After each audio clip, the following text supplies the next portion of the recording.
গণতন্ত্রের শক্ত ভিত গড়ে ওঠে নিচু স্তরের জনপ্রতিনিধিদের উপর, যারা সরাসরি মানুষের সঙ্গে যুক্ত থেকে প্রতিদিন সমস্যার সমাধানে কাজ করেন। কিন্তু বাস্তব চিত্রে দেখা যাচ্ছে এই স্তরের জনপ্রতিনিধিরাই আর্থিক দিক থেকে সবচেয়ে বেশি বঞ্চিত। ফলে প্রশ্ন উঠছে, এই বৈষম্যের মধ্যে কি গণতন্ত্রের প্রকৃত রূপ লুকিয়ে আছে? বর্তমানে সাংসদ ও বিধায়করা উচ্চ বেতন, বিভিন্ন ভাতা, উন্নত চিকিৎসা, ভ্রমণ সুবিধা ও সরকারি আবাসন পান, এমনকি অবসরের পর পেনশনও নিশ্চিত থাকে। অন্যদিকে পঞ্চায়েত থেকে জেলা পরিষদের প্রতিনিধিদের সাম্মানিক অত্যন্ত কম, যা দিয়ে ন্যূনতম জীবিকা নির্বাহ করাও কঠিন হয়ে পড়ে। সবচেয়ে বড় বিষয়, এই নিচু স্তরে জনপ্রতিনিধিদের জন্য অবসরকালীন কোনো ভাতা বা পেনশনের ব্যবস্থাও নেই। নিচু স্তরে জনপ্রতিনিধিদের দাবি, তাঁরাই মানুষের পাশে সবচেয়ে বেশি সময় থাকেন, অথচ তাঁদের প্রাপ্য আর্থিক নিরাপত্তা নেই। যদিও কিছু বামপন্থী নেতৃত্বের মতে জনপ্রতিনিধিদের ভাতা নেওয়া নৈতিকতার পরিপন্থী, তবে বিশ্লেষকদের মতে এই বৈষম্য গণতন্ত্রকে দুর্বল করছে এবং নিচু স্তরে দুর্নীতির ঝুঁকি বাড়াচ্ছে। তাই সকল স্তরে জনপ্রতিনিধিদের জন্য সুষম ও সময়োপযোগী ভাতা ও পেনশন কাঠামো গড়ে তোলা এখন অত্যন্ত জরুরি। আপনি তো আগে পঞ্চায়েত সদস্য ছিলেন, তো এখনো কি কোনো কিছু ভাতা টাতা পান? না, এখন কোনো ভাতা পাই না। এখন আমি সাধারণ মানে বাড়ির কাজেই থাকতে হয়। এটা আমাদের রাজ্যে বা ব্লক স্তরে প্রতিটা জায়গাতেই যেমন পদ্ধতি আছে, সেই পদ্ধতি যদি চালু থাকতো তাহলে আজকে আমাদের যারা বয়স্ক ভাতায় বা বয়স্ক জায়গায় চলে যাচ্ছি, কর্মক্ষমতা লোপ পাচ্ছে, দলের সাথে মিল থাকছে না, তো তাদের যদি একটা ভাতা সিস্টেম থাকতো। কিন্তু তাদেরকে দেখা যায় যারা এমপি এমএলএ, তাদের টিকিটের যাদের যেমন ছোটাছুটি দৌড়াদৌড়ি তোরাও খুব মারাত্মকভাবেই থাকে, তাদেরও একটা লাভবান জায়গাও থাকে। যদি কোনো রকম একটা টার্মস আমরা জিতে আসতে পারি, পার্মানেন্টলিভাবে একটা স্থায়িত্বকরণ জায়গা তৈরি হয়ে যাবে ভাতা বিশেষ করে। তো হ্যাঁ, মেয়াদ থাকাকালীন তো পাই, কিন্তু পাবার যখন মেয়াদ থাকবে না তখন তাদের একটা পার্মানেন্টভাবে জায়গা তৈরি হয়ে যায়। সেই জায়গাটা আমরাই তৈরি করে দিই। হ্যাঁ, জায়গাটা আমরাই তৈরি করে দিই। কিন্তু আমরা যারা সাধারণ গ্রাউন্ড লেভেলে খাটি, ছোটোখাটো জায়গায় থাকি, আমরা যারা এমপি এমএলএ তৈরি করার সাহায্য করি বা জীবনকে বিপন্ন করে এগিয়ে যাই, হ্যাঁ, সেই সব ঝুঁকির মুহূর্ত কাটিয়ে উঠে যখন আমরা বলি যে আমরা ব্যর্থতায় পৌঁছে গেলাম, সরকার তার উপরে কোনো ঝুঁকি নেয় না। এটাতে আমরা খুব দুঃখিত জায়গায় আছি। তো যদি সরকার বাহাদুর যদি এরকম একটা কোনো জায়গা তৈরি করে, আমি না থাকি, অন্তত সেই সব মানুষের উপকার হয় বলে আমি মনে করি। মানে যারা ওই স্তরে আসে, সারা নিম্নমানে যারা খাটে, তাদের একটা উপকার হবে বলে আমি মনে করি। আপনিও তাহলে মনে করেন যারা পঞ্চায়েত সদস্য, পঞ্চায়েত সমিতির সদস্য বা জেলা পরিষদের সদস্য, তাদের একটা ভাতা হোক, তারা কম পাক, কিন্তু মেয়াদের শেষেও ভাতা হওয়া উচিত। হ্যাঁ, মেয়াদের শেষেও তারা একটা ভাতা পাক। কত আনুমানিক কত হওয়া উচিত?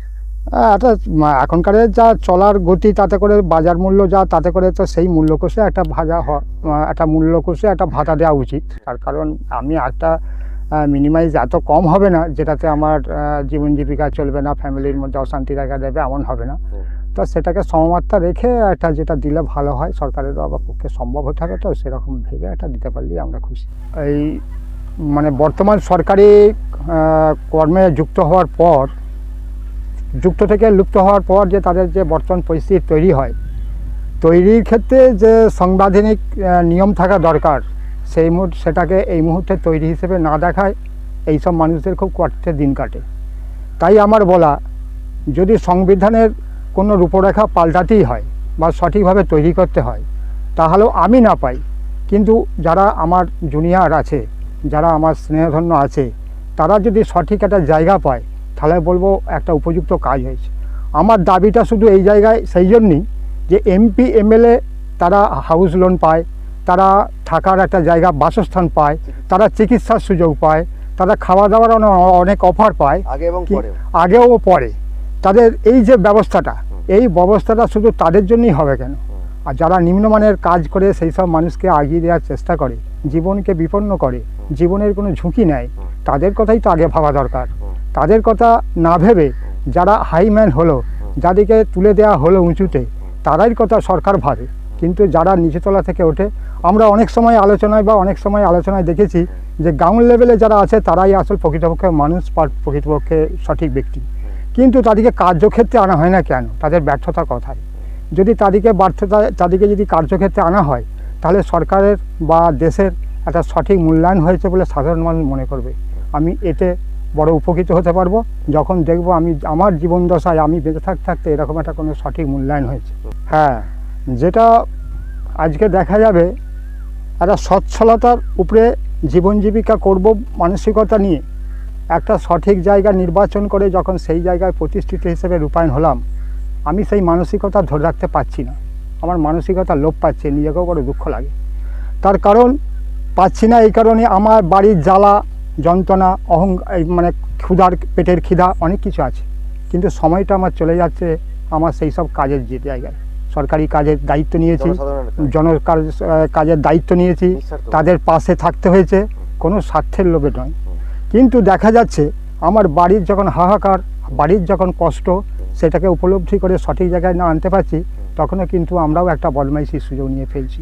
এটা হয়তো ভাগ্যক্রমে বা অন্যায়ভাবে করে ফেলছি, কিন্তু জানি এটা অন্যায় করা উচিত নয়। কিন্তু সরকার বাহাদুরের সঠিক রূপায়ণ না থাকার জন্যও আমরাও হয়তো ভুলভ্রান্তি পথে হাঁটছি। যাতে আমাদেরকে হাঁটতে না হয়, আমরা যাতে সঠিক দিশা পাই, সেই দিশার জন্য সরকার বাহাদুরের কাছে অনুরোধ রাখবো, এমনকি নতুন যারা সদস্য মেম্বার যারা সরকার বাহাদুরের কাছে অনুরোধ রাখবো, যারা আগামী দিনে দায়িত্ব নিয়ে সরকারের কাজের সঙ্গে যুক্ত হবে, তারা একটা সঠিক পথ পাবে, সঠিক জায়গা পাবে, সঠিক একটা ভাতা দেবে, এরকম। হ্যাঁ, যাতে বদমাইশি কাজগুলোকে রুখা যায়, যাতে মানুষের স্বচ্ছ মানে সমাজ গড়ার যে দায়িত্ব, সেই দায়িত্ব থেকে লুপ্ত না হতে না পারে।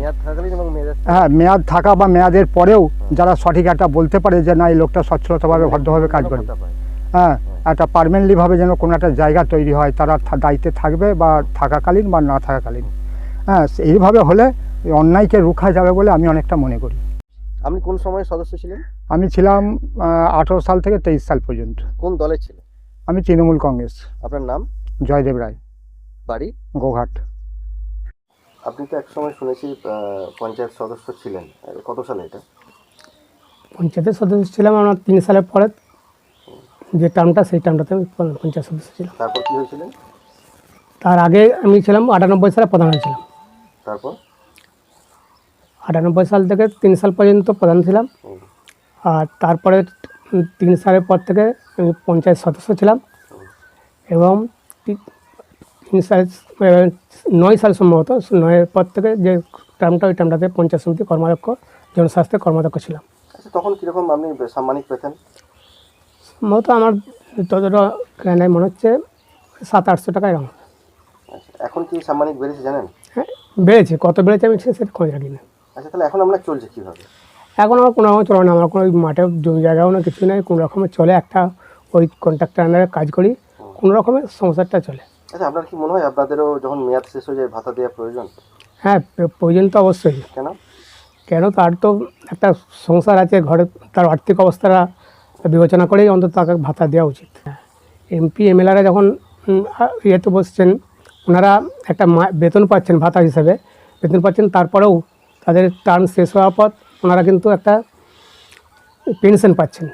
সেইভাবে যদি পঞ্চায়েত সদস্যদের মধ্যে করা হয়, এটা আমার মনে হয় করলে ভালো হয়। কতটা হলে ভালো হয়?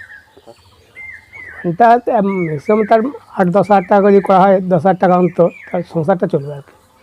আপনি কোন দলের সদস্য ছিলেন? আমি ভারতীয় কমিউনিস্ট পার্টি, মার্ক্সবাদী, সিপিআই প্রার্থী সদস্য ছিলাম। আপনার নাম? আমার নাম দিলীপ দলুই। বাড়ি গোহাট। এই ধরুন এমএলএ এমপি যারা আছে, এরা তো তাদের মেয়াদ শেষ হয়ে যাওয়ার পর তারা একটা ভাতা বা বলুন পেনশন পায়, আপনারা কি সেরকম কিছু পান? না, ওইটা দিলে তাহলেও তো জানতাম যে একটু আমার সুরাহা হয়েছে, সেটা তো কিছুই দেয়নি। কিন্তু এরকম কি নিয়ম চালু হওয়া উচিত বলে মনে হয়? উচিত ছিল তো, যারা প্রধান থাকবে নিঃস্বার্থে যারা কাজ করবে, এমনকি পঞ্চায়েত সদস্যরাও। হ্যাঁ সবাই, তারা একটা নিঃস্বার্থে কাজ করবে, বিনামূল্যে সেটা কেউ দিতে পারবে, তাদের তো একটা সংসার আছে চালানোর জন্য। আপনার নাম? আমার নাম মনসা মোদি। বাড়ি লঙ্কাবেড়িয়া, পোস্ট গোবিন্দপুর, থানা গোঘাট, জেলা হুগলি। আমি 98 সাল থেকে দাঁড়িয়েছি, আর আমি কিছুই পাইনি। আর এমপি এমএলএ তারা সব কিছু পাচ্ছে, তারা পেনশন পাচ্ছে, তাহলে কি আমার একটু কিছু আমার পাওয়ার ইয়ে নাই? আমি ভাঙা ঘরে পড়ে রয়েছি, আমার ছেলেরাও কিছু পায়নি, তাহলে কি আমার এই রকমই একটু ইয়ে হবে? আমি তো কষ্টের মধ্যে আছি, তাহলেও কি কেউ দেখবে না? আমি এইটা বলতে চাইছি। কি নাম আপনার? পূর্ণিমা সাঁতরা। কোন দলের আপনি ছিলেন? তৃণমূলে। কোথায় বাড়ি আপনার? মাধবপুর। আমি জানতে চাইবো এমএলএ এমপি যারা এখন আছেন তারা একটা নির্দিষ্ট পরিমাণ ভাতা পান এবং তাদের অবসরেতেও মেয়াদ শেষ হয়ে গেলেও তারা ভাতা পান। এটা আছে। তো আপনারা যে সময়ে জনপ্রতিনিধি ছিলেন, আমি 83 থেকে 93 পর্যন্ত ছিলেন, জেলা পরিষদে ছিলেন। তো আপনারা যে ভাতা পেতেন এখন কি আপনারা তার কোনো অবসরকালীন কোনো ভাতা পান? অবশ্যই না, এটা কি পাওয়া উচিত বলে মনে করেন? অবশ্যই না। আমাদের পার্টি, বামপন্থী পার্টিগুলোর মধ্যে আমরা গর্ব অনুভব করি, আমরা দেশ, জনগণ, মানুষের স্বার্থে উন্নয়নের কর্মযজ্ঞে নিজেদেরকে স্বেচ্ছাসেবক হিসেবেই মনে করি। যখন তিনি থাকেন তখন তিনি ন্যূনতম একটা টিএ, হ্যাঁ, খুব ন্যূনতম, এটা তিনি গেইন করেছেন। কিন্তু যখন তিনি নেই তখন এটা হওয়া উচিত না। আমরা এটা সম্পূর্ণ বিরোধী। এমএলএ এমপি যারা অবসরকালীন ভাতা পাচ্ছেন, এমএলএরা, এমপিরা অনেকগুলো ভাতা তিনি থাকা অথবা না থাকা কালীন এনজয় করেন। আমরা এটারও বিরোধী। আমরা বলি নন প্ল্যানিং বাজেটে এই কোটি কোটি টাকা এইরকম একটা দেশে নষ্ট করাটাই উচিত না। তিনি যতদিন কাজের সঙ্গে ছিলেন, যদি তিনি মনে করেন, আমরা এভাবে মনে করি না, দেশ সেবা করছি, তার জন্য তিনি একটা ন্যূনতম ভাতা পেলেন। কিন্তু তিনি যখন এমএলএ নেই, এমপি নেই, তখন তার চিকিৎসা ভাতা, চশমা করাবে তার খরচ, তারপরে তার মাসোয়ারা, এসব তো একটা দেশের অর্থনীতিকে, যে বিশেষ করে পঙ্গু অর্থনীতিকে আরো বেশি দুর্বল করে। আমরা এটা বিরোধী। আপনার নাম বলছেন? অভয় ঘোষ, আমি সিপিআইএম হুগলি জেলা কমিটির সদস্য। আচ্ছা, আপনি তো আগে জনপ্রতিনিধি ছিলেন, তো আপনাদের সময় কত টাকা সাম্মানিক পেতেন? আমাদের সাম্মানিক বলতে 6,000 টাকা, পঞ্চায়েত সমিতির সভাপতি হিসেবে 6,000 টাকা, আর সহসভাপতি 5,500 টাকা। তো যে সাম্মানিক দেওয়া হতো, আপনি কি মনে করেন সেটা এখনকার যুগে যথেষ্ট বলে? এখন কি কোনো পেনশন কিছু পান? সভাপতি না, না, এখন পেনশনের কোনো ব্যাপারই নাই। কি সেই একটা কথা আছে না, তাল পুকুর নাম আছে, তাল গাছ আর নাই, সে পুকুরও নাই। ব্যাপারটা এমন একটা জায়গায় যে সাম্মানিক পদ, তার একটা কাজ করার জায়গা, কাজ আমি আমার 10 বছর পঞ্চায়েত সমিতি পদাধিকারী থেকে আমি অনেকটাই কাজ করতে পেরেছি বলে আমি নিজেকে মনে করি, এবং মানুষও স্বীকার করে। এখন কিন্তু এমএলএ এমপি যারা হন তারা তো একটা ভালো টাকা সাম্মানিক পান এবং তাদের মেয়াদের শেষেও তারা চিকিৎসা পান। তাই তো সমস্যা আজকের দিনে দাঁড়িয়ে, হ্যাঁ, মানে বলারও নয় আর বলতেও হয়। তার কারণ আজকে বলছে বর্তমান দিনে জনপ্রতিনিধিরা, আজকের যে সমাজ ব্যবস্থা, এই সমাজ ব্যবস্থায় জনপ্রতিনিধি নাকি দুর্নীতিগ্রস্ত হয়ে গেছে। আরে সেই জন্য কি তাদেরকে আজকে ব্যাপারটা কি, আমি ধরুন পঞ্চায়েত সমিতির সভাপতি, 6,000 টাকা সাম্মানিক পাই। সেই সাম্মানিকের প্রতিনিয়ত সে যদি কাজ করবো বলে, মানুষের পাশে দাঁড়াবো বলে, তাহলে অন্তত মিনিমাম 100-200 মানুষ তার কাছে প্রতিদিন আসে। যেটা আমার ক্ষেত্রে হয়েছে, আমাকে ঘর থেকে পয়সা দিয়ে এই জায়গাটায় মানুষের কাছে থাকতে হয়েছে। আজকে দিনে দাঁড়িয়ে সেই মানসিকতা বা ঘর থেকে পয়সা দিয়েছে পদের সাম্মানিকতা রাখা মানুষ কজন আছে বা কজন এটাকে গ্রহণযোগ্য বলে মনে করে? দেখুন, চাহিদা সবারই আছে, কাজ সবারই আছে। এই কাজের পরিপ্রেক্ষিতে যদি মনে হয় তাহলে শুধু এই সাম্মানিক, কিন্তু কাজ গ্রাউন্ড রুলে কাজ করে কারা? পঞ্চায়েত সমিতি, জেলা পরিষদ, আমরা পঞ্চায়েত, জনপ্রতিনিধি, তারাই তো মানুষের জনসংযোগের মানে একদম মূল স্তম্ভ। কিন্তু আজকে এমএলএ এমপি বলুন, হ্যাঁ তারাও জনপ্রতিনিধি উচ্চ স্তরে, তাদের কাজের পরিধি অনেক বড়, কিন্তু তাদের পেনশন আছে, তাদের বিভিন্ন কাজ করার জায়গার সরকারি অনুদান আছে, সরকারি সাহায্য আছে, তারা বিভিন্নভাবে। কিন্তু এই জনপ্রতিনিধিদের যদি সাম্মানিক ভাতাটুকু ছাড়া যদি কিছু না থাকে, তাহলে আজকের দিনে দাঁড়িয়ে কজন মানুষের স্বার্থে কাজ করে জন্য এগিয়ে যাবে? আমি মনে করি এদের দিকটাও সরকারের বা আইনগত দিক, হ্যাঁ, এর একটা মডিফাই হওয়া দরকার। এবং আমি মনে করি যে এমএলএ এমপি, পঞ্চায়েত সমিতির সভাপতি এবং প্রধান, এই যে 4-5টা ক্যাটাগরি, এদের কিন্তু কোনো ডেকোরাম, এসসি এসটি কোটা, আর অমুক কোটা তমুক কোটা, উপযুক্ত মূল্যায়নের ভিত্তিতে, কাজের পারফরমেন্সে, জনসংযোগের মূল্যায়ন ভিত্তিতে এবং মানুষের সঙ্গে জনসংযোগ এবং তার কাজ করার দক্ষতা, তার কোয়ালিটি এবং কোয়ান্টিটি যার উৎকৃষ্ট মানে, তারাই ওই পদে বসা উচিত। আমি কাউকে ছোট করছি না, কিন্তু একটা বলুন তো, যে 8 পাস একটা ভদ্র মহিলা হঠাৎ সে প্রধান হয়ে গেল, সে তো অন্যের দ্বারস্থ হবে, সেই ইংরেজিটা ভালো করে পড়তেই পারে না। কি তার পদের মর্যাদা, তার যে সই করার যে গ্রহণযোগ্যতা, এবং তার সইটার উপরে গোটা গ্রামীণ সমস্যাটা সমাধান হবে এবং গ্রামীণ সমস্যাটা মানুষের পরিষেবার একটা জায়গা তৈরি হবে। এই জায়গাটা কিন্তু বর্তমান দিনে পেশাগত ক্ষেত্রে মূল্যায়ন হওয়া উচিত। 100 বার অন্তত মিনিমাম উচ্চ মাধ্যমিক পাস ছাড়া প্রধান করা উচিত নয়। এবং আজকে যেমন বলছে যে গ্র্যাজুয়েশন ছাড়া নাকি এমএলএ এমপি হতে পারবে না, তেমনি অন্তত উচ্চ মাধ্যমিক পাস ছাড়া পঞ্চায়েত সমিতির সভাপতি বলুন, সহসভাপতি বলুন, কর্মাধ্যক্ষ বলুন, প্রধান বলুন এবং সঞ্চালক বলুন, এই পদগুলো তারা গ্রহণযোগ্যতা থাকা উচিত নয়। এবং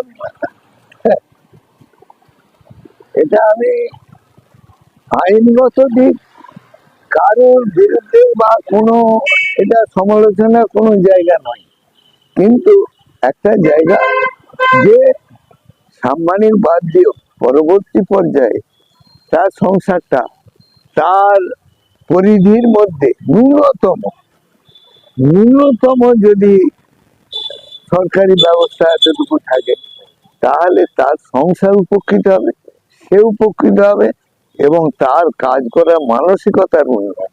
অসংখ্য ধন্যবাদ আপনাকে। আপনার নাম পরিচয়? আমার নাম মনোরঞ্জন পাল। আমি গোঘাট 1 নম্বর ব্লক পঞ্চায়েত সমিতির দীর্ঘদিনের সভাপতি এবং সহসভাপতি ছিলাম, এবং দলগতভাবে আমি তৃণমূল কংগ্রেসের 20 বছরের ব্লক সভাপতি। আপনি তো পঞ্চায়েত সমিতির সদস্য, আপনি এখন সাম্মানিক কত টাকা করে পান? আমাকে 3,500 টাকা করে দেওয়া হয়। ওইটাও তো হচ্ছে জানুয়ারি মাস থেকে পাচ্ছি না, 4 মাসের ভাতা আমাদের বন্ধ করে দিয়েছে।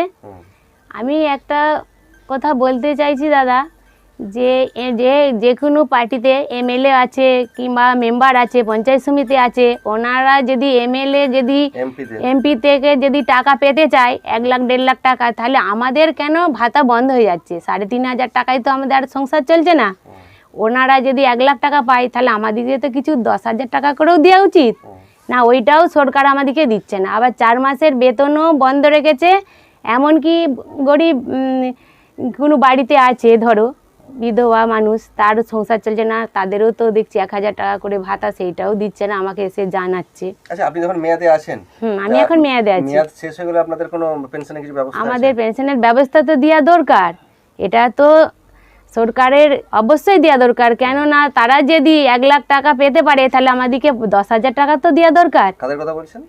এমএলএ এমপিদের কথা বলছি, তাদের পেনশনও তো আছে। তাদেরও তো পেনশন আছে, তারা পাচ্ছে, তাহলে আমরা কেন পাবনি? তা আপনি কি মনে করেন সবার ক্ষেত্রে নিয়মটা এক? আমার সবার ক্ষেত্রে মানে নিয়মটা এক করা দরকার। যদি আপনার নাম? কৃষ্ণা রায়। আপনি কি পদে আছেন? আমি হচ্ছে ভারতীয় জনতা পার্টি, বিজেপি। আর এখন পঞ্চায়েত সদস্য? এখন পঞ্চায়েত সমিতির সদস্য আর মহিলা মোর্চার কনভেনার আছে। কোন ব্লকে? আমি গোঘাট 1 নম্বর। ধন্যবাদ আপনাকে। দাদা, আপনারা যে সাম্মানিক পান, সেটা এই সময় কি যথেষ্ট বলে মনে করেন? দেখুন, আমরা জনপ্রতিনিধি হিসাবে কাজ করি।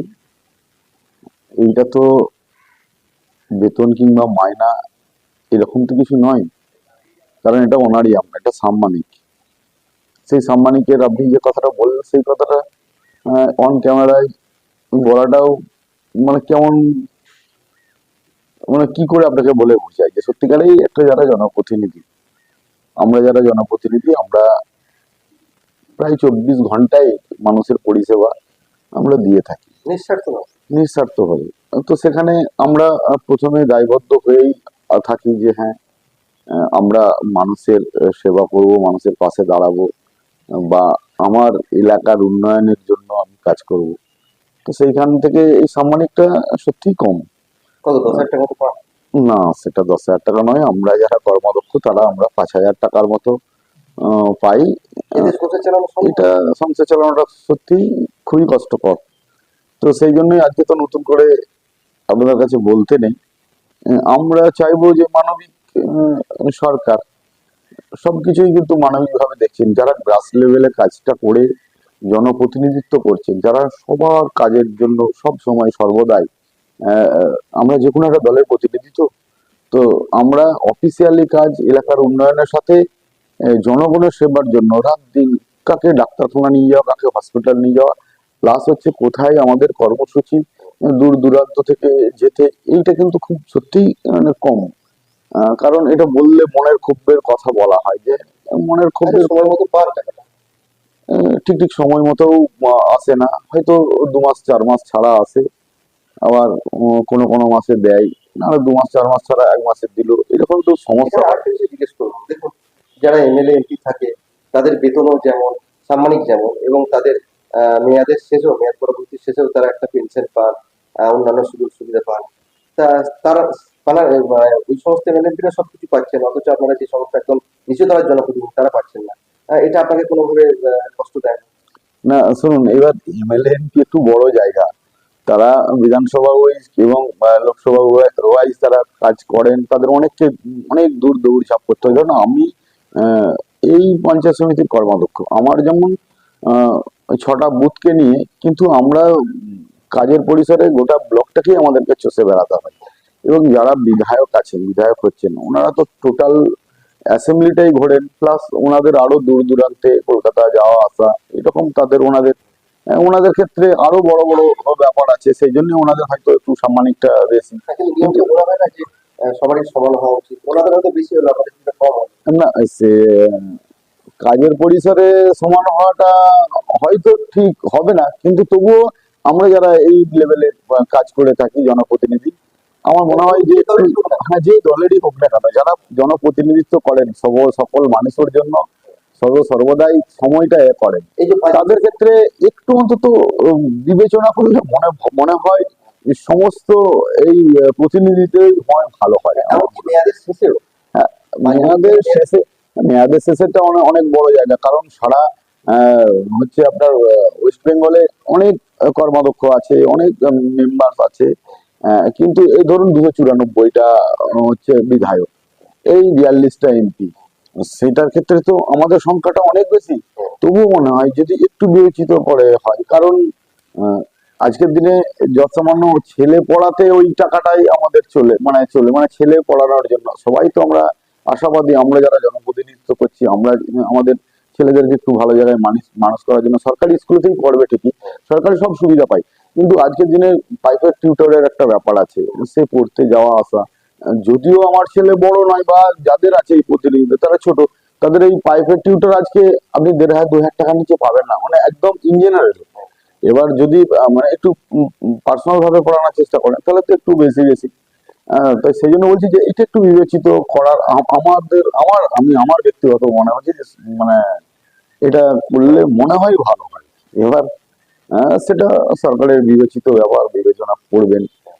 আমার মনে হয় যে সত্যিকারে যারা প্রতিনিধিত্ব করেন, সকাল 10টা থেকে রাত্রি 10টা অব্দি আমরা এই কাজ করে বেড়াই, সেইখানেতে এটা খুবই কম। এটা একটু হলে মনে হয় সকলে সর্বদলের ক্ষেত্রে যারা প্রতিনিধিত্ব করে সবার মঞ্চ ভালো হবে। আপনার নাম কি? আমার নাম শ্রীমন্ত রায়, আমি গোঘাট 1 নম্বর পঞ্চায়েত সমিতি পূর্ত কার্য পরিবহনের কর্মাধ্যক্ষ।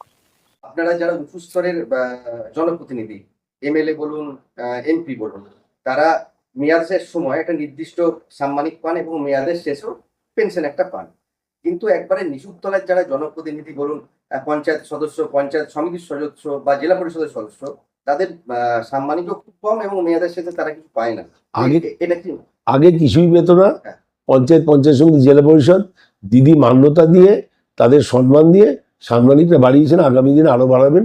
মমতা বন্দ্যোপাধ্যায় সমস্ত ব্যাপারটা, সমস্ত যে পরিকাঠামো সমস্ত স্তরের মানুষের এবং আধিকারিকদের জন্য চিন্তা করেন। এবং স্যার মেয়াদের শেষেও কি কোনো ভাতার যদি দেওয়া যায়, এটাকে আপনি মনে করেন দেওয়া যায়? আমি মনে করার কিছু নেই। আমাদের নেত্রী মমতা বন্দ্যোপাধ্যায় একবারে অতন্দ্র প্রহরীর মতো তাদের স্বার্থ সুরক্ষা করেন, তিনি চিন্তা করেন, তিনি নিশ্চয়ই ঠিক সময় দেবেন।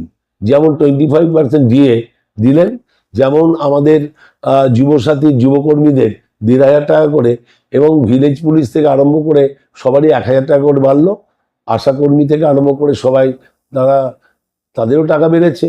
ট্যাব ফোন, আর শিক্ষার ক্ষেত্রে বিনা পয়সার জুতো, বিনা পয়সার পোশাক, বিনা পয়সার আপনার মিড ডে মিলের খাবার, তার সঙ্গে বিনা পয়সার টেস্ট পেপার, সবুজ সাথী cycle, tab phone, Android telephone এবং কন্যাশ্রী 1, K1, K2 স্কলারশিপের সঙ্গে সঙ্গে 18 বছরে তার নিজস্ব ব্যাংক অ্যাকাউন্টে একটি মেয়ে পাচ্ছে 25,000 টাকা।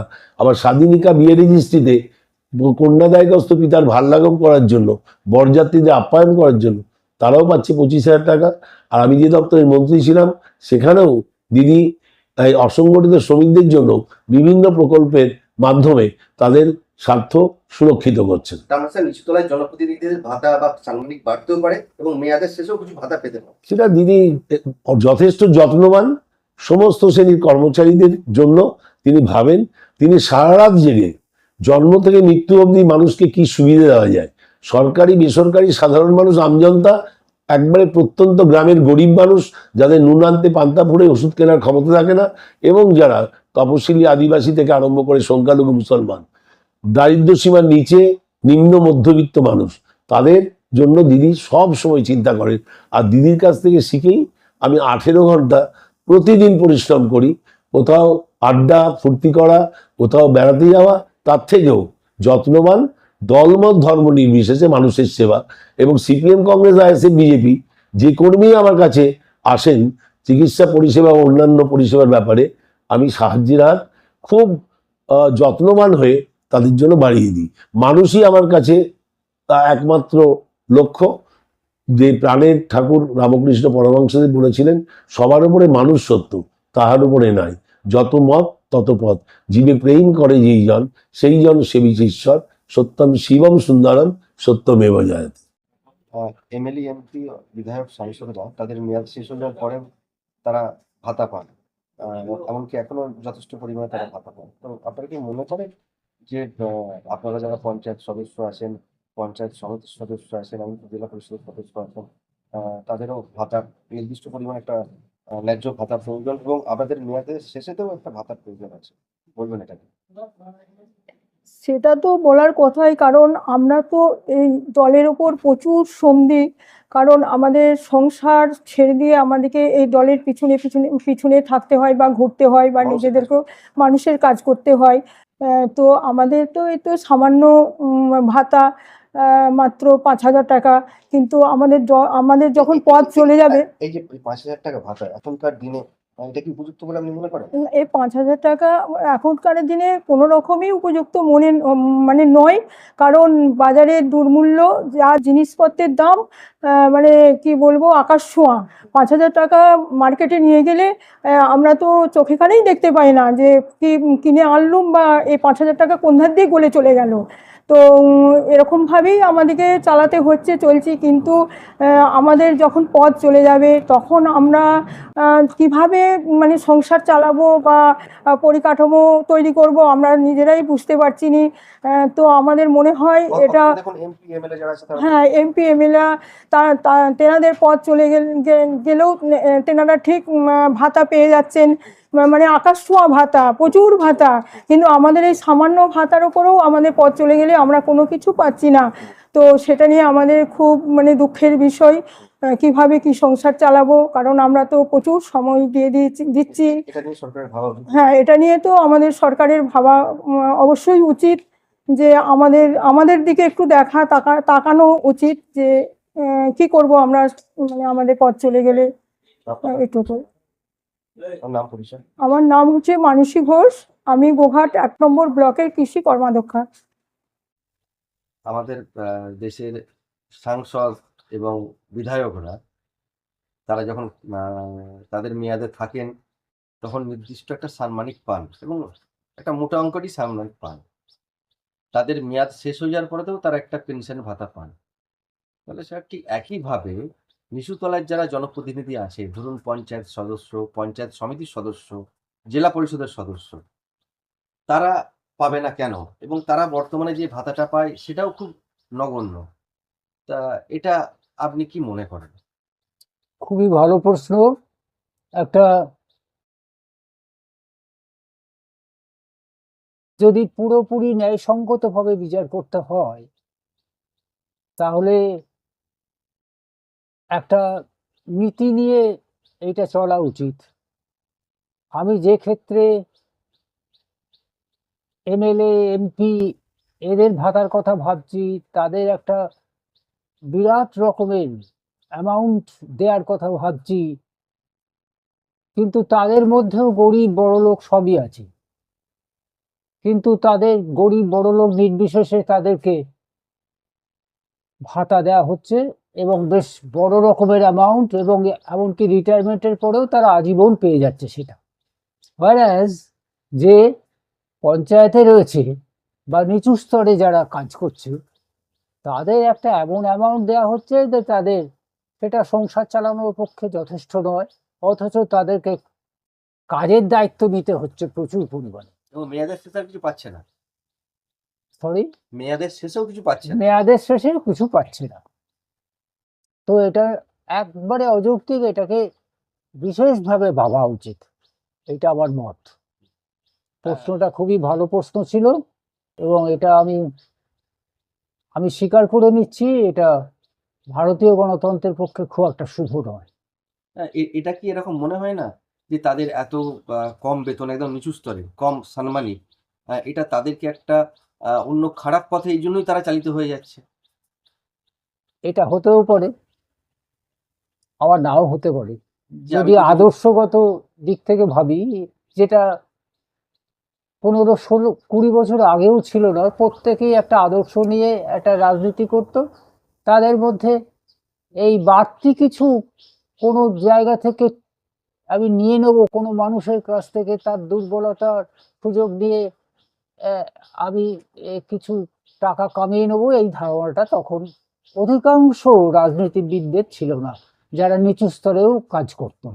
কিন্তু বর্তমান যা আর পরিস্থিতি, বর্তমান পরিস্থিতিতে বেশিরভাগ লোকই দেখছে যে মোটামুটি আমার সংসারটা চালাতে হবে, আমি কম পাচ্ছি, সুতরাং আর এত খরচ করে আমি এই জায়গাটায় এসেছি। এইটা একটা বড় কথা, যে একটা পঞ্চায়েতের সদস্য হতে গেলে হুম।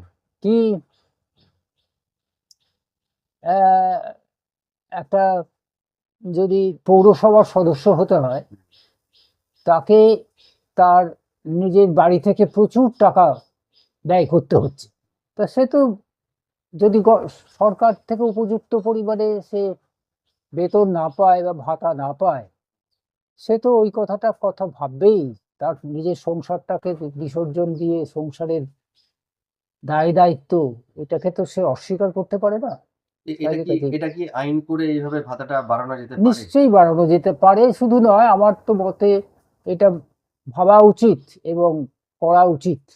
তাদের একদম অ্যাক্ট পার করতে হবে। যারা এমএলএ, এমপি, প্রধানমন্ত্রী কি রাষ্ট্রপতি হয়েছেন তাদের মতনই হতে হবে তা নয়, তারা যে স্ট্যাটাসে রয়েছে অন্তত পক্ষে তার সঙ্গে সামঞ্জস্যপূর্ণ হওয়া উচিত।